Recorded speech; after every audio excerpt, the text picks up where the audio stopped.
Welcome back to another video. We're actually making this Subaru into something cool. We're doing the typical Subaru mods on it. We're gonna put taillights, Impreza suspension, and some roof racks. Obviously all the stuff that all the Subaru owners need, just minus a vape because I don't vape. But I'll show you what we got in the back.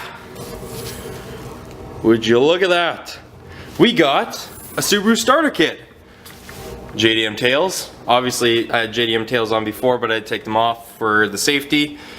Impreza suspension. This will lower it probably 2 to 3 inches. I actually have no idea. They are stock springs on it, so it won't be like super low, but it'll ride a lot nicer. And obviously a roof rack that I got at the junkyard. It looks pretty cool. So we're gonna slap this stuff on and make a Subaru look a little bit better. You guys already saw in the video that it does look quite high off the ground already. There's probably maybe, I don't know, 2 or 3 hands, probably a whole foot that you could fit in the wheel well. So we'll see how much lower it goes. These are obviously 2004 Forester, what do you call it? 2004 Forester wheels. This is obviously the Forester garage right now. But we're gonna get this one looking a lot better. It's a daily driver for my wife, and she likes it. So we'll make it look a little fancier for her and surprise her at the end of the day, because it'll only take a couple minutes, and then I can take the suspension back off this and put it on this one, because I stole the suspension off this guy for the inspection that we do here. So hope you guys enjoyed the video, and we'll see maybe a fancy Subaru. Right, Datsun?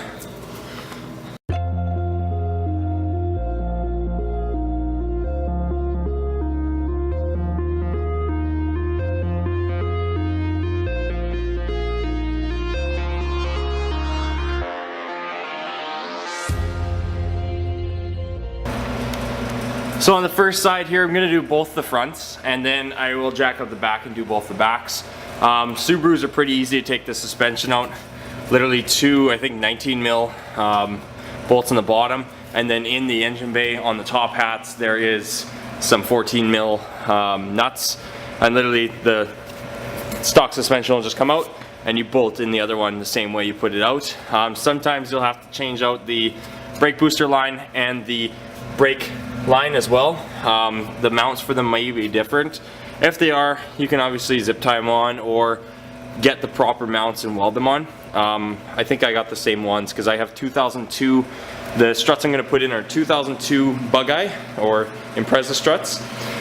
When you are lowering it and you do want to put on different shocks, make sure you get the correct shocks for that vehicle, because the top hats are different on some of these Subarus. So yeah, I'm going to quickly pull that out, put the new one in, and then do the other side, and then we'll work on the back.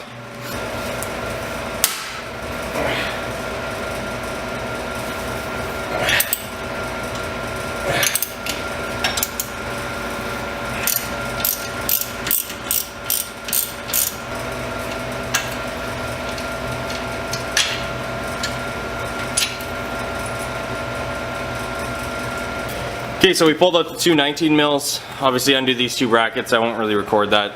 And then the strut breaks loose of the knuckle. Up top, you have your 3 14 mils. Pop those out and the strut comes out, and then literally do the reverse. The back, same thing. So Subarus are super easy to change out the struts on. Honestly, most vehicles are. It doesn't take much time. Another problem I'm having with this particular vehicle is the belt, the power steering belt squeals. I'm pretty sure, because if you see how loose that is, pretty sure it squeals because it's loose. Also I had some coolant spurt out of the overflow tank the other day. I'm not sure why, so I'll look into that. But JDM Subaru stuff, they're kind of pain in the ass. But anyways, I'll get the suspension replaced and then we'll do the rest of that stuff.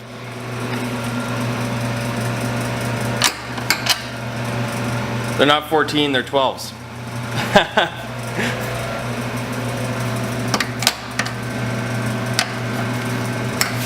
Much better.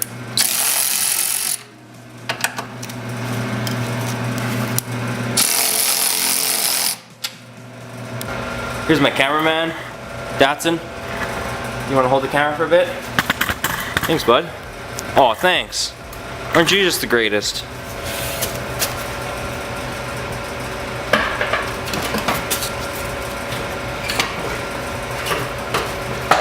And out comes the factory strut. Look at that. So here's the difference. This is the Forester strut and this is the Impreza strut. The Impreza strut's body right here is a little bit shorter than the Forester one, and then the spring rate I'm pretty sure is a little bit softer on these, so it'll squish a bit more.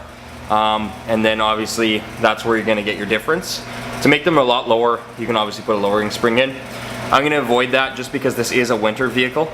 So there's the difference in the struts, and Datson's obviously picking this one too. He's gonna like it a lot more. There we go, the other one's in. They are actually quite a bit shorter once you get them up in there. Like I had to lift quite a bit on the actual, like we're on the bottom of this, or get a jack or something, because you have like legitimately probably a full inch.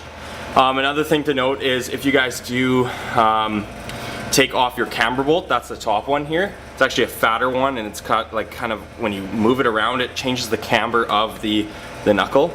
So I suggest that you guys mark that before you take it off. I'm obviously getting this one here likely realigned and whatnot at an alignment shop. So I don't really care about it, and you guys obviously should if you ever change your suspension anyway. So I would just pull it out, but if you want to, you can mark where it was and do that. So pretty much that's it. We're gonna do that with the other 4 sides here, and I'll show you when it's on the ground. Oh baby, that took off a good 2 inches. That's a way better height. Obviously, you know, smaller wheels are gonna look a lot better too. So I might put my gold GC wheels on it that I have. It'll lower it probably another inch, and then obviously there'll still be quite a bit of wheel gap, but this is perfect for winter, and if I do decide to get some lowering springs, it's only about 120 bucks, so yeah, it's pretty good. Oh, t-shirt weather in here now, 46 degrees, and that's Fahrenheit, not Celsius. Although I am in Celsius, I just didn't change it over. So we got the back lifted up, and I'll show you guys what we gotta do here. Pretty basic stuff, but there's, once again, 2 19mm bolts. Crack those loose, and then you just have the brake line, so you don't have a brake. The brake booster line is actually attached to the knuckle on this one, so pretty easy. And then on the inside of the car, to find where you go, pop off this guy, just with a flat head, and underneath it, let's see if I can get it with one hand. It'd be really sick if I could. I don't think so. Give me a minute. Yeah, so this guy, all I did was pry a screwdriver right underneath it, just like that, and it cracked up. And then literally you'll just pull backwards. There's 3 clips there, so you know where you won't be breaking it. And then right underneath this black thing, there's the bolts. There they are, under the dust cover. I know I don't have much light in there, but you guys get the idea. The other one's on the other side, and that's replacing the rear suspension. Okay, so here's the difference in the rears. Once again, the body, this is the original Forester one, this is Impreza. The body is quite a bit shorter, probably an inch or 2. And you can actually see it quite a bit here. When you're putting these ones in, you're obviously going to need to jack up on the hub, right there. If you don't do that, you probably have quite a bit of trouble, unless yours aren't rusty like mine, but yeah. So we'll get these rear ones put in, and the car should be slammed, well, daily driver slammed. Boom.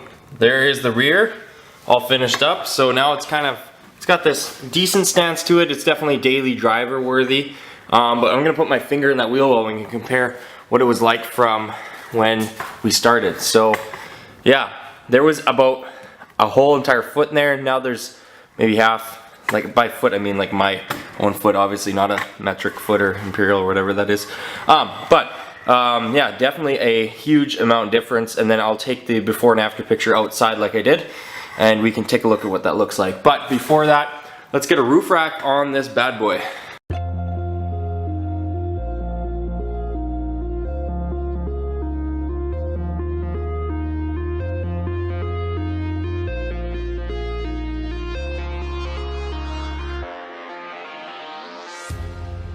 So here's a better look at that roof rack. Obviously, you just have like these keys on the side and you twist them. You put a key in there, which I have. I luckily had at the junkyard, and you twist these to tighten them, and then put the key in, it locks it out. So that is on and looks pretty snazzy. Loving it. Starting to look more and more like a Forester. So there we go, we got the JDM tails back in, we got the car lowered, and we got a roof rack on it. Now, it's more like the Subarus that you see that are modified on the street. Looks pretty good.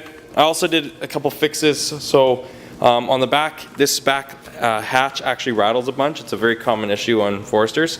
If you do have that problem, just space out where the rubber meets inside there, and if you guys want some tips on that, I can give you some tips later on.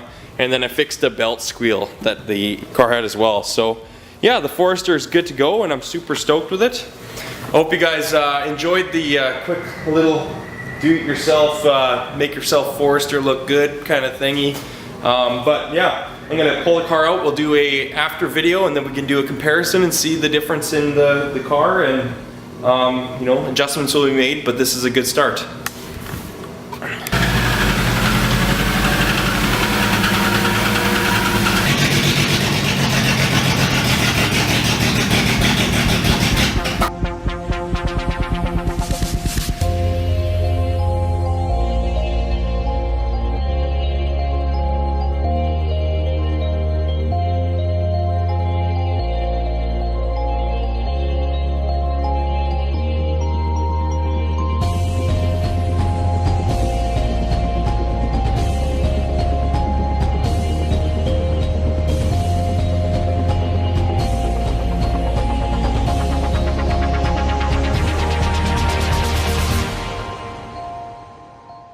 Well, there she is, lowered Forester, looking good.